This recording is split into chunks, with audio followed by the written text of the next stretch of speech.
Bismillahirrahmanirrahim. Hukukul jironi, hak-hak tetangga.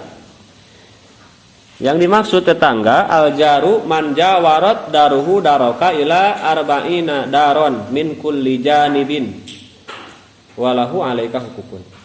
Tetangga itu adalah man jawarat daruhu daroka, orang yang rumahnya berdekatan dengan rumah kita meski berjumlah ya sampai jumlahnya 40 rumah. Min kulli janib, dari segala arah. Ke depan 40 rumah. Jadi rumah ke-40 dari rumah kita itu, kalau kita hitung itu masih tetangga kita. Seharusnya idealnya kita kenal semuanya. Tapi sekarang kan makin maju zaman, orang makin individualis ya, makin sendiri-sendiri. Sama tetangga kehalang 5 rumah saja tidak kenal. Nah, seharusnya sih idealnya kita kenal, bergaul dengan 40 rumah ke depan, 40 rumah ke kanan, 40 rumah ke belakang, 40 rumah ke kiri ya. Itu masih termasuk tetangga. Nah, tetangga ini mempunyai hak yang harus kita penuhi sebagai kewajiban kita. Dari hak-hak tersebut diantaranya, jadi pengarang kitab tidak membatas ada sekian gitu. Maksudnya bisa jadi lebih dari ini. Jadi bahasanya minha. Dari hak-hak tetangga yang harus dipenuhi adalah satu, ketika pertama bertemu atau ketika berkunjung, kita mengawali dengan salam. Salam itu adalah doa keselamatan. Assalamualaikum warahmatullahi. Keselamatan untukmu dan rahmat Allah untukmu, itu ya. Harus benar salamnya, jangan assalamualaikum, assalamualaikum, atau ada yang mikum, ya, yang benar. Terus kita harus ngerti, apalagi kalau di WA biasanya disingkat-singkat, ya. ASS, as itu kan apa artinya? Kalau dalam bahasa Inggris mah as teh bujur, ya. Apa bujur teh? Pantat, ya. Atau ada yang pakai P. Apa susahnya ngetik assalamualaikum, atau kalau gak mau capek copy paste ya. Kalau keyboardnya otomatis bisa langsung keluar assalamualaikum langsung. Jadi intinya harus pakai assalam kalau ketemu terutama ya. Wa antasna'a dan wa antasna'a ma'hul ma'ruf, dan selalu berbuat kebaikan, kebajikan. Jangan sampai berbuat kemungkaran. Wa antu tukafi'ahu ala ma'rufihi idza bada'aka bihi.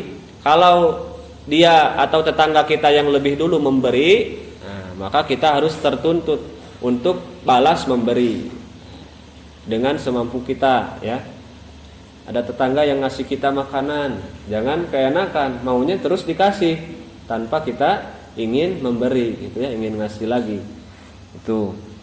Makanya dulu ada kisah orang yang saling memberi karena semuanya mental tangan di atas, mental memberi.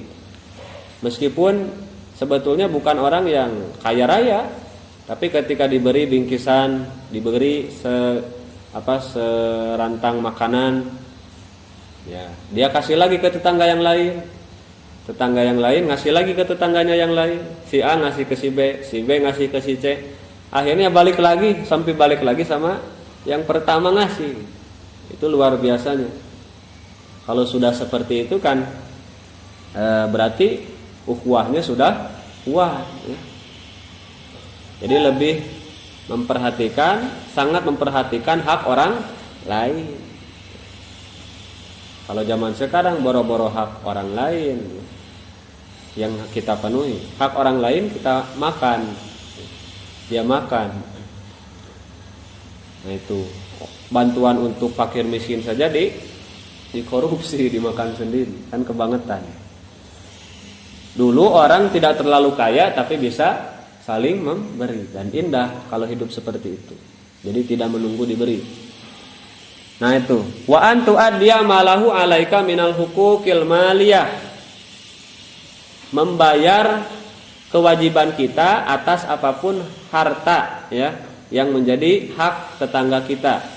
Misal tetangga kita punya warung, ya, terus kita punya hutang, ya kita bayar. Kalau kita pernah minjem uang berarti harus dibayar setelah kita punya, tidak boleh ditunda-tunda. Tidak boleh ditunda-tunda kalau sudah punya, maka utamakan.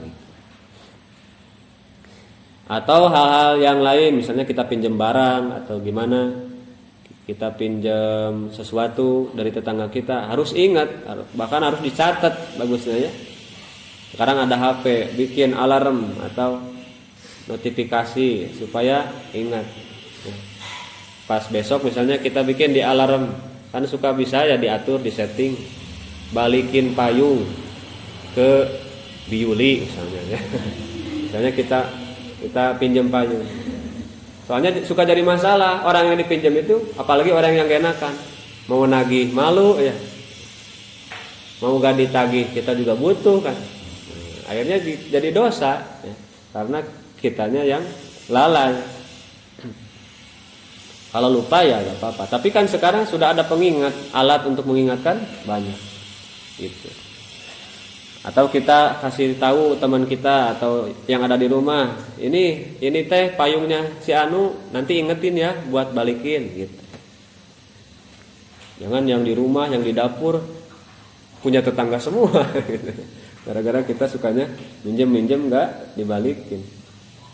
Nah, santri juga kalau ambil sesuatu gelas atau apa, kita harus peka gitu. Ini ada gelas di kobong. Tanya orang kobong, nggak ada yang punya gelas nggak? Berarti ini gelas siapa? Kalau kita pakai dosa nggak? Ya dosa. Ya, kita nggak tahu itu gelas punya siapa. Subhat berarti. Sementara yang punya gelas, misalnya punya mama, teteh, kita punya siapa? Tidak ridho, misalnya. Gimana kalau tidak ridho? Kan jadi dosa. Kecuali ya meridokan. Makanya harus hati-hati. Barang teman. Nah itu susah juga kalau di kobong ya, di asrama. Itu terus wa anta'udahu idza marido, menjenguk ketika sakit. Sudah jelas kalau sakit ya kita jenguk, pahalanya luar biasa. Ya, didoakan oleh berapa? 70.000 malaikat. Kalau menjenguknya pagi didoakan sampai sore. Menjenguknya sore didoakan sampai pagi sama malaikat. Lalu watahanniahu idza fariha, ketika tetangga kita sedang bahagia, sedang ada ditimpa kenikmatan, misalnya lagi pesta pernikahan atau dikaruniai anak, ya, pesta akikah, kita ucapkan selamat, wilujeng. Kita ikut senang, SMS, senang melihat orang lain senang. Jangan sebaliknya, ya, sedih kalau lihat orang lain senang, nah itu bahaya. Watu azyahu idza usiba, dan bertajiah atau berkunjung, ikut sedih, turut berduka cita ketika tetangga kita ditimpa musibah, ada yang kecelakaan, jatuh, apalagi kalau meninggal.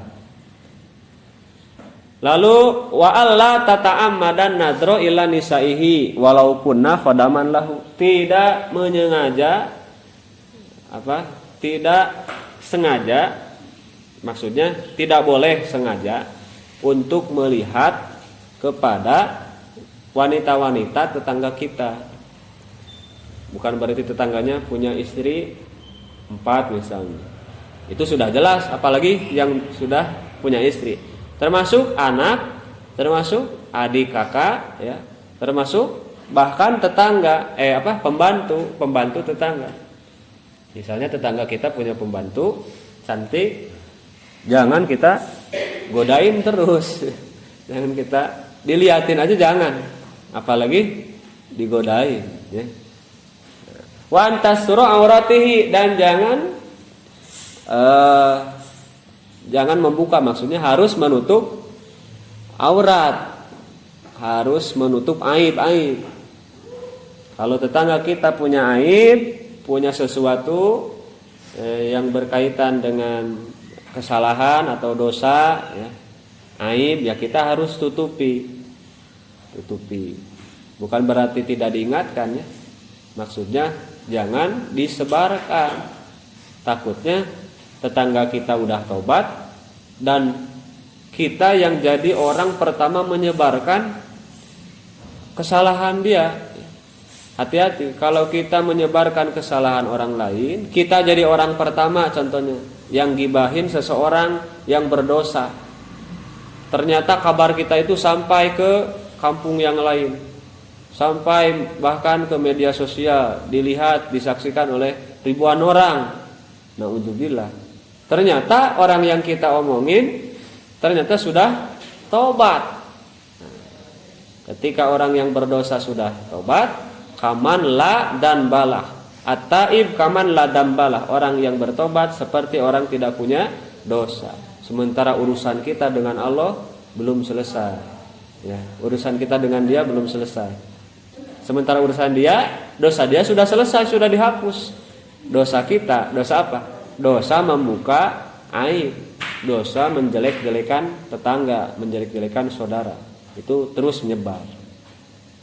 Lalu apa? Wa antarudda anhul makruh biqadri ma tastati'u. Menghindarkan atau menolak sesuatu yang dibenci oleh tetangga kita. Kalau tetangga kita contohnya tidak suka ada yang berisik, ya kita jangan sengaja buat kebisingan. Nyetel musik ya, nyalain musik kencang-kencang. Apalagi musiknya musik rock atau yang anak muda suka biasanya apa? DJ yang keras-keras itu. Nah, itu harus kita cegah, harus kita tolak. Wa antu qabilahu bil basyashati wal ihtiram. Ketika ketemu berhadapan harus memasang wajah ramah, ya murah senyum, amis budi dan memuliakan. Jangan pandangannya pandangan sinis, meremehkan. Qala Nabi sallallahu alaihi wasallam, berkatalah Nabi sallallahu alaihi wasallam, "Man kana yu'minu billahi wal yaumil akhir falyukrim jarhu." Barang siapa yang beriman kepada Allah dan kepada hari akhir, maka muliakanlah tetangganya. Jadi kalau orang tidak memuliakan tetangga berarti imannya ada masalah, ya. Dianggap tidak beriman atau paling tidak sempurna imannya. Tidak sempurna iman seseorang kalau masih meremehkan atau menjelekkan, tidak memuliakan tetangga. Bahkan hadis riwayat Sayyidah Aisyah, Nabi pernah berkata bahwa mazala Jibril yusini bil jari hatta dzanantu annahu sayuwarithu. Malaikat Jibril terus aja ngasih wasiat ke saya, kata Rasul, untuk apa? Berbuat baik kepada tetangga, sampai-sampai saya nyangka bahwa tetangga itu akan dapat warisan dari saya. Saking seringnya malaikat Jibril gitu ya mewasiatkan tentang tetangga. Makanya kita hati-hati kalau sudah punya rumah masing-masing atau mungkin sekarang masih di rumah orang tuanya, ya, jagalah hak-hak tetangga, terutama yang rumahnya dempet-dempetan ya kayak di sini. Jangan jadi orang yang ngasih masalah atau ngasih madarat ke orang lain. Lalu selanjutnya adabul muasyarah, adab pergaulan. Adab pergaulan itu banyak. Nah, diantaranya ketika kita bergaul tadi ya harus memasang wajah yang ramah. Walinul janibi, dan ketika berkomunikasi harus lemah lembut. Wal isga'u ila hadisil asyiri, dan memperhatikan kalau orang lain lagi ngomong. Jangan orang ngomong kita pandangannya kemana-mana. Teman kita lagi ngomong kita malah sibuk main HP, apalagi main game ya. Gitu. Apalagi kalau lagi kajian, jelas-jelas ustadz atau guru kita lagi nerangin sesuatu, apalagi hal yang penting. Nah, kita malah tidak memperhatikan. Itu tidak akan mendapat manfaat. Nah, lalu wal wiqaru bila kibrin, harus bersifat sopan, tenang, tidak boleh takabur, tidak boleh sombong. Lalu ketika ada wasukutu indal hazali, ketika ada yang bercanda, mengolok-olok sesuatu, kita harus diam. Sebaiknya diam. Kalau kita tidak ingin ikut berpotensi dosa. Tadi ya, banyak bicara berpotensi dekat dengan banyak dosa. Makanya kalau mau aman lebih baik banyak diam. Aku kira dulu yang sulit itu belajar bicara. Ternyata lebih sulit belajar diam. Ya. Lebih sulit belajar diam daripada belajar bicara. Misalnya belajar bicara di depan umum, atau waktu kecil kita belajar ngomong sampai sulit bilang R. Ya, kalau dulu kan belum bisa, masih belepotan ngomong. Ternyata udah bisa bicara. Sekarang kita harus belajar diam. Diam kalau orang lain lagi ngomong. Diam memperhatikan kalau orang lain lagi curhat, ya. Apalagi seorang suami, ya, diam ketika istri sedang marah, misalnya sedang curhat, sedang ngomel, ya jurusnya diam. Kalau kita ikut balas, ikut ngomel, nah, ibarat api dibalas dengan api, akhirnya semakin besar jadinya kebakaran. Tapi balaslah api dengan air, insya Allah padam, gitu ya. Nah itu. Jadi apalagi ketika misalnya ada teman kita yang curhat masalah pribadinya yang merupakan aib, apalagi seperti itu. Nah ketika ada teman kita yang nyinggung misalnya, kan suka gatal ya, lisan kita tuh pengen ngomong. Nah itu kan susah, mau direm itu susah. Pengennya diomongin gitu, unek-unek. Makanya ternyata lebih sulit belajar diam ya, daripada belajar bicara. Dan ada lagi pepatah, lebih baik menyesal karena diam daripada menyesal karena berbicara. Aduh saya nyesel nih, tadi udah diam aja. Tidak akan berefek apa-apa, tidak akan panjang. Tapi kalau nyesel karena berbicara, pembicaraan kita sudah keluar, ibarat anak panah yang sudah melesat, nancep, ya, nancep misalnya sama kayu. Kalau dicabut tetap akan membekas. Kalau salah ngomong itu kan gitu ya. Makanya itu. Terus wasafu anizalal, kita memaafkan, saling memaafkan ketika ada kesalahan. Apalagi murid misalnya kalau gurunya ada kesalahan menerangkan misalnya atau apa, bisa jadi itu hanya zalal, tergelincir lisan ya. Suka seperti itu, kadang suka tidak terasa. Makanya coba ngomong 1 jam, belajar ceramah kita rekam ya. Makanya suka ngerekam suara sendiri, atau suka kalau kita belajar ceramah kita ngaji rekam. Terus kita dengerin sendiri, posisikan kita sebagai orang lain. Pasti banyak ketemu salahnya. Atau banyak sesuatu yang kita kurang srek, padahal itu yang ngomong kita sendiri. Tadi itu kurang ini, tadi itu kurang ini. Atau rekam, apalagi kalau di video ya. Video nanti akan ketahuan salahnya kita gimana. Itu salah satu cara agar kita terlatih. Nah, berarti kita harus maklum misalnya kalau ada ustadz, apalagi ya ulama, kalau ada tergelincir lisannya, tergelincir ucapannya, nah kita maafkan ya, kita maklumi lah. Apalagi teman-teman, kalau teman kita misalnya ada ucapan, posisinya kalau kita sebagai orang yang jadi korban ya harus memaafkan, jangan kita membalas. Karena pepatah mengatakan man tolaba akhon bila aibin, orang yang mencari teman tanpa aib, tanpa cacat, maka bakia bila akhin, akan selamanya tidak punya teman, tidak punya saudara. Makanya harus maklum kalau banyak kekurangannya teman kita ya. Nah itulah pertemanan, untuk saling melengkapi. Jangan cari yang sempurna. Begitupun cari jodoh. Ada gak yang sempurna? Tidak ada. Makanya pasti nemu kekurangan. Ya, pasti nemu kekurangan. Nah, yang harus kita lakukan adalah ketika laki-laki kalau menerima itu apa? Menerima nikahnya, bahasa Arabnya qabil tuh, nikahaha wa tazwijaha bil mahril madkur. Saya terima nikahnya, ya. One bin Anah dengan mas kawin, seperangkat alat perang. Contoh, ya. Nah, itu berarti ketika saya sudah terima, nah berarti kita siap menerima semuanya. Saya terima bawelnya, saya terima cerewetnya, saya terima bawedannya, saya terima apanya pokoknya, kentutnya diterima. Kan kalau lagi gini kentut di hadapan ya, orang yang kita suka, di hadapan teman saja kan kita malu. Kalau udah nikah, wayahna. Namanya bahasa Indonesia na wayahna. Wayahnya. Nah, itunya akan seperti itu.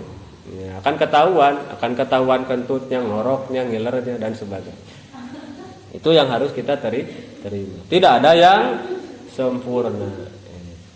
Tak ada manusia yang terlahir sempurna. Eta teh lagu ngalawan laguna si Andra. Kau begitu sempurna. Eta teh lagu teh salah, gitu tehnya dilawan ku Demasif. Tak ada manusia yang terlahir sempurna, cenah kitu. Makanya jangan tuntut seseorang untuk sempurna.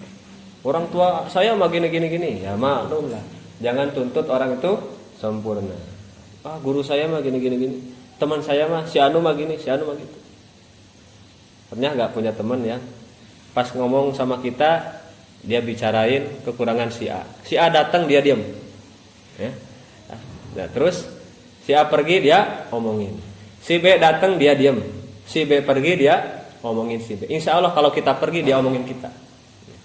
Kalau orang, tandanya orang ketika di depan kita membicarakan orang lain, berarti biasanya kalau dia di belakang kita juga dia membicarakan kita gitu. Nah, ya biasalah gitu. Ya. Ya, yang penting kita belajar ya, menahan diri. Ya, namanya belajar ada salah-salah, intinya ada usaha dulu. Terus selanjutnya muwasah, suka memberi keluasaan atau memberi keluasan kebahagiaan bagi orang lain, dan tidak iftikhar bil jah wal ghina, tidak bermewah-mewah dengan jabatan atau kekayaan. Kayak tadi contohnya, misalnya iftikhar dengan jabatan, mentang-mentang jadi ketua asrama, ketua kobong misalnya, berani nyuruh-nyuruh, saya nih ketuanya, tolong pijitin tangan saya nih pegel, kaki saya nih pegel, tolong ambilin air. Pas ada temannya protes, saya ini ketuanya. Nah, jangan iftikhar bil jah. Baru kalau jadi ketua kobong aja udah sombong, apalagi nanti kalau jadi presiden ya. Terus dengan kekayaan, tiap ketemu terus aja misalnya mamerin barang-barang baru. Ini saya tahu gak ini jam mahal ini, saya beli di Jakarta ya. Ini barangnya impor dari Amerika. Pas dilihat ternyata made in China misalnya. Atau dengan misalnya gonta-ganti HP, gonta-ganti pakaian, diomongin, disombongin ke orang lain. Ini tuh mahal, harganya sekian-sekian misalnya. Kecuali kalau tadi yang jualan ya, kalau yang jualan emang kerjaannya gitu. Fa inna dzalika mujibun lisukuti min ayunin nas. Itu adalah jalan untuk merendahkan derajat kita di mata orang lain. Orang akan memandang kita rendah, sebagaimana kita pun pasti bisa merasakan. Kita akan gak suka sama orang yang kalau ketemu kerjaannya mamerin sesuatu, gitu ya, memamerkan sesuatu. iftikhar, bermewah-mewah. Lalu selanjutnya kitmanus sirri, harus bisa menjaga rahasia ketika bergaul itu. Karena li'anna la qimata liman layak tumul asror, tidak ada harga dirinya orang yang tidak bisa menjaga atau menyembunyikan rahasia. Makanya kitman itu kalau dalam rahasia harus, kecuali dalam ilmu. Kalau ilmu ya harus ditabligkan, disampaikan. Kalau rahasia yang memang harus disembunyikan ya harus disembunyikan. Ya kan ini ilmu Pak Ustadz, harus disampaikan. Ya harus dibedakan. Ada ilmu-ilmu atau pengetahuan yang kita harus sembunyikan. Terutama rahasia atau aib orang. Nah itu sembunyikan. Makanya ada syair, idamal mar'ulam yahfad salasan fabihu walau bikafin min romadi wafaan lisodiki wabadla malin wakitmanus saroiri fil fuadi. Ketika seseorang tidak menjaga 3 perkara, maka juallah dia meskipun dengan segenggam pasir. Maksudnya orang tersebut berarti tidak ada harganya gitu ya. Ini bahasa kiasan.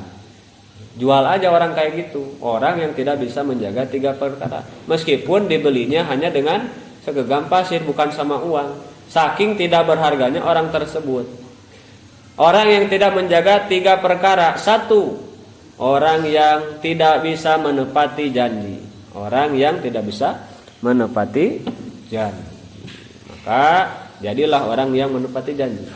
Kalau orang yang tidak bisa menepati janji, nah itu berarti tidak ada harganya. Nanti orang pun akan memandang rendah ya, akan memandang hina.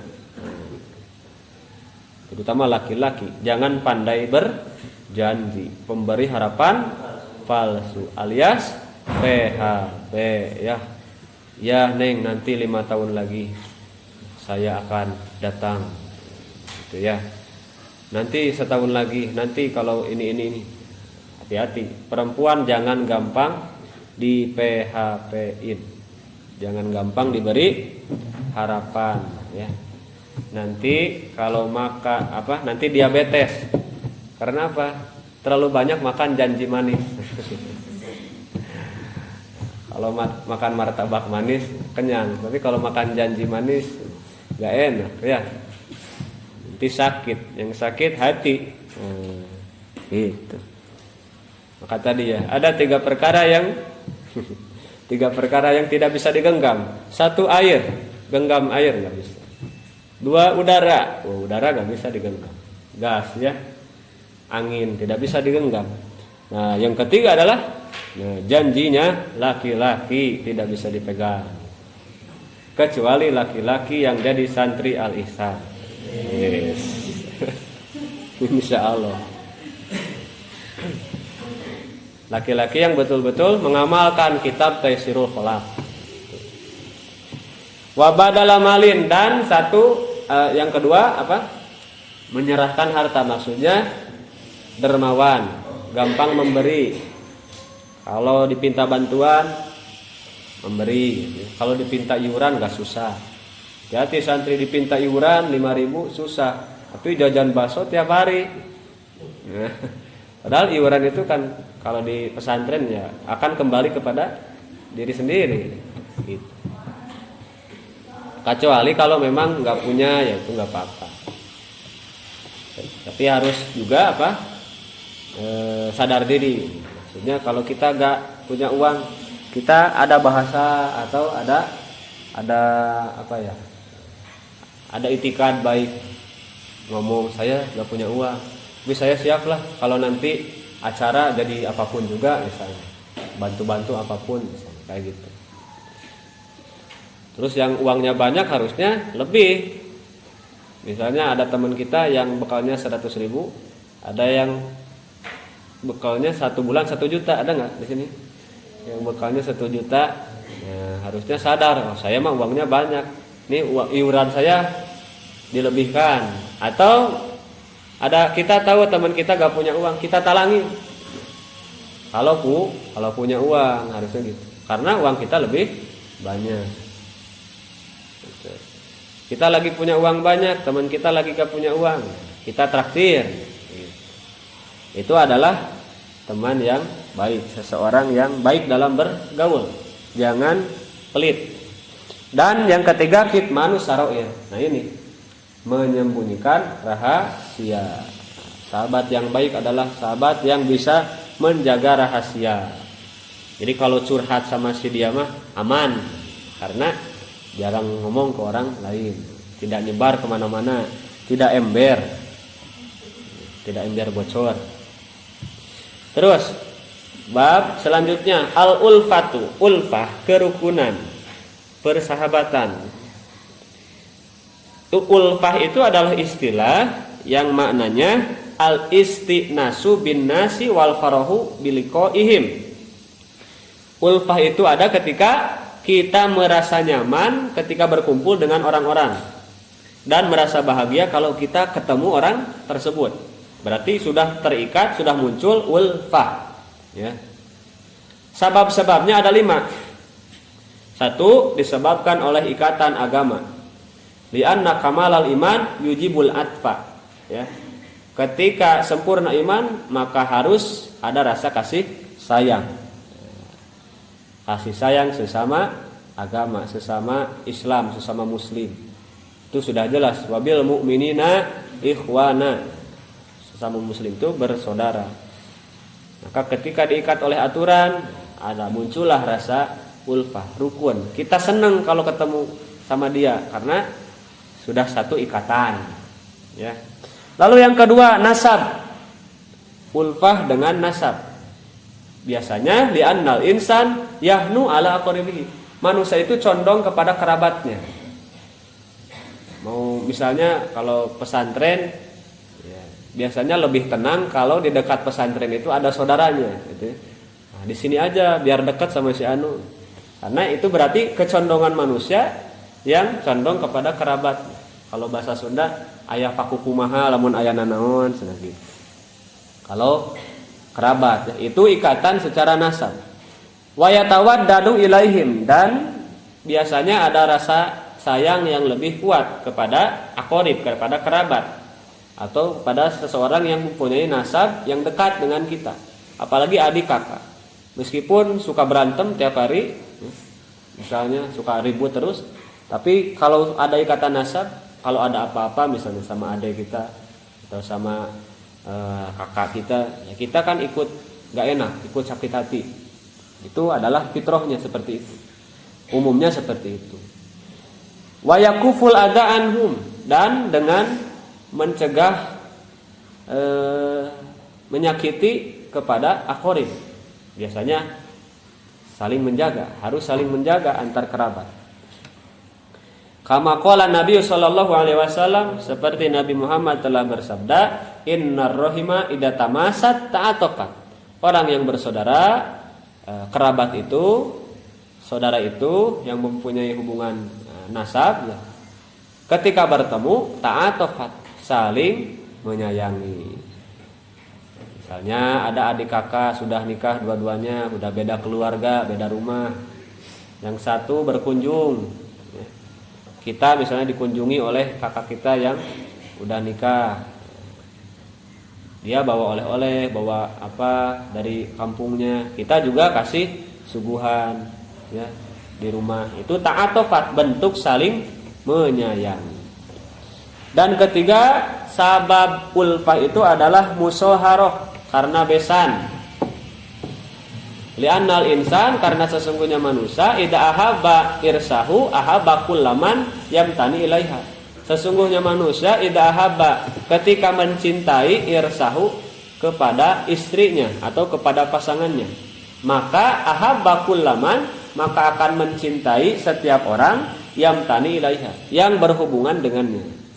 Kalau kita sayang kepada istri kita, ya, untuk laki-laki, ya harus sayang kepada adanya istri, kakaknya istri, ya, atau saudara-saudaranya yang berkaitan. Sebagaimana ungkapan Khalid bin Yazid bin Muawiyah. Beliau pernah berkata, "Kana abghadu khalqillahi ilayya alu Zubair." Pernah yang paling saya benci itu adalah keluarganya Zubair. Sampai beliau menikahi perempuan yang merupakan salah satu anggota dari keluarga Zubair. Akhirnya gimana? Fasoru ahabba khalqillahi ilayya. Orang atau keluarga yang tadinya paling dibenci jadi keluarga yang paling dicintai. Benci berubah jadi benar-benar cinta. Itulah Allah Maha membalik-balikan hati ya. Nah, itu. Jadi normalnya ketika misalnya yang awalnya tidak ada hubungan apa-apa karena ada hubungan besan. Misalnya kalau kita menikah ya dengan istri kita, ibu dan ayahnya kan jadi ayah dan ibu kita ya. Jadi mertua tetap sehukumnya seperti ibu dan ayah kita, apalagi untuk laki-laki harus diperlakukan, tidak boleh dibeda-bedakan. Itu mah orang tuanya istri saya, bukan orang tua saya sendiri. Nah, dengan seperti itu perlakuan baik harus tetap ya sama. Itu karena istri anak perempuan yang disayangi sama ayahnya, dibesarkan dari kecil susah payah, kita ambil ya, kita bawa kan pasti itu ya. Kalau punya anak perempuan itu nanti resikonya ya akan biasanya diambil sama suaminya, menantunya. Lalu yang keempat, ulfah itu sebabnya adalah dengan kebaikan. Ada ikatan kerukunan, ikatan persahabatan karena ada kebaikan yang diberikan satu sama lain. Contoh di dalam syair ada ahsin ilan nas tasta'bid qulubahum fatala masta'badal insan ihsanu. Berbuat baiklah kepada orang lain, maka orang lain tersebut akan tasta'bid. Hatinya akan menghamba, maksudnya akan tunduk ya. Akan tunduk kepada kita. Biasanya orang itu tunduk kepada orang yang sudah berjasa sama dia. Jadi mau ngapa-ngapain teh gak enak juga ya. Harus ketika dia misalnya menyuruh sesuatu atau meminta sesuatu kepada kita, kita harus nurut. Kenapa? Karena kita terlebih dahulu sudah diberi jasa. Gak enak kalau gak nurut. Nah, suka ada seperti itu tabiat manusia. Makanya sekali lagi dalam dakwah pun sebelum kita nyampein ayat, lihat dulu objek dakwah. Kalau yang didakwahi tidak punya uang, ya bagusnya kita carikan bagaimana kita bisa membantu dia dengan uang. Perlu makan, kita kasih makan. Karena orang yang lapar itu tidak akan masuk meskipun dikasih ayat sampai berbusa mulut kita, ya, ceramah di depan dia, tidak akan masuk karena dia lagi tidak butuh itu. Butuhnya uang, maka kasih uang. Tadi ya nasoro dulu, nasoro, menolong. Ternyata dengan pertolongan orang pun akan condong terhadap kita. Lalu yang kelima dengan persaudaraan, sebagaimana kama akhar Rasulullah sallallahu alaihi wasallam bainal muhajirin wal ansor. Muhajirin dan ansor, muhajirin itu apa? Orang-orang yang berhijrah dari Mekah ke Madinah. Ansor itu ya nasoro ya, dari nasoro menolong. Para penolong, penyambut Rasul dan para sahabat yang dari Mekah menunggu di Madinah, disambut. Ada orang yang rumahnya punya 2 dikasih 1. Bahkan ada yang istrinya lebih dari 1, dia tawarkan, dia berikan, dicerai untuk diberikan kepada muhajirin. Itu saking kuatnya persaudaraan, padahal baru ketemu. Nah, orang yang sudah diikat dengan iman yang sama, ikatan yang sama, insya Allah meskipun baru ketemu akan seperti seperti yang udah ketemu, udah kenal lama, seru gitu ngobrol. Cobalah silaturahmi ke alumni misalnya, kemana kan, karena satu ikatan, karena satu pengalaman itu akan membentuk persaudaraan baru. Kayak di sini alumni pesantren itu sudah seperti saudara. Sudah seperti saudara, makanya ikatan alumni itu disebut keluarga besar alumni. Jadi sudah jadi keluarga. Meskipun yang ngajinya cuma pasaran aja 1 bulan di sini, itu sudah disebut keluarga besar, ya. Keluarga besar santri Alisa. Meskipun cuma 1 hari, meskipun cuma ikut 1 kali pengajian, ya. Itu. Maka nanti di luar kalau kita ketemu, jangan lupa akan ikatan persaudaraan. Cari harusnya misalnya ada santri yang udah keluar kemana misalnya, ya, kita cari akunnya, nomornya kita pinta. Nanti kalau ada acara-acara kita undang, gitu ya. Atau kita silaturahim supaya tidak lepaslah ikatan ini, ikatan persaudaraan. Nah, adapun fadilah atau keutamaan dari ulfah ini banyak. Ya, salah satunya kita bisa dapat faidah, dapat manfaat dari orang di sekitar kita. Orang pun akan tidak sungkan membantu kita, ya, karena sudah tahu, sudah dekat. Beda sama orang yang nggak kenal, tiba-tiba minta bantuan, apalagi minta pulsa, curiga, ya. Banyak kan, tiba-tiba nge-SMS, tolong kirimin pulsa ke ya, orang nggak kenal. Apalagi sekarang banyak penipuan.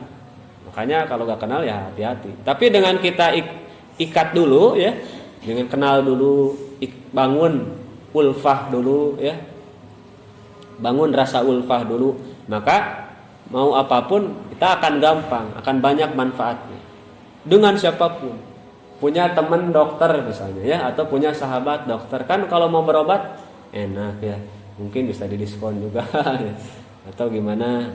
Punya teman tukang beras, jadi susah kalau beli beras, ya, ke teman, ke saudara, saling menguntungkan, jadi enak, indah. Terus bisa saling membantu, ta'awun alal birri wat taqwa, ya. Saling membantu dalam kebaikan dan ketakwaan. Dan juga bisa tegak keadilan dan bisa lurus semua urusan dengan apa? Dengan adanya ulfah. Keadilan suatu bangsa, suatu kelompok masyarakat tidak akan tercipta oleh 1 orang 2 orang, tapi harus bersama-sama, gitu. Harus semuanya. Kalau cuma ada 1 orang 2 orang, nah susah. Akan ada terus masalah, akan ada terus yang melanggar.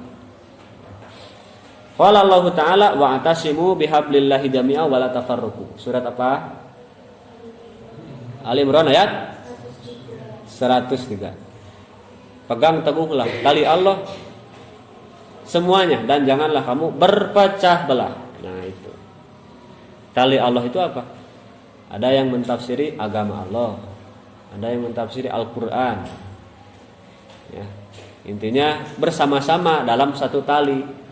Ibarat Allah sudah mengelurkan tali dari surga, dari atas ke bawah. Kita tinggal pegang. Nah, nanti dibawa ke atas ke surga.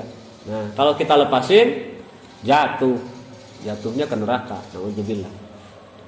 Dan janganlah berpecah belah. Itu mungkin Allahu a'lam bissawab. Subhanakallah.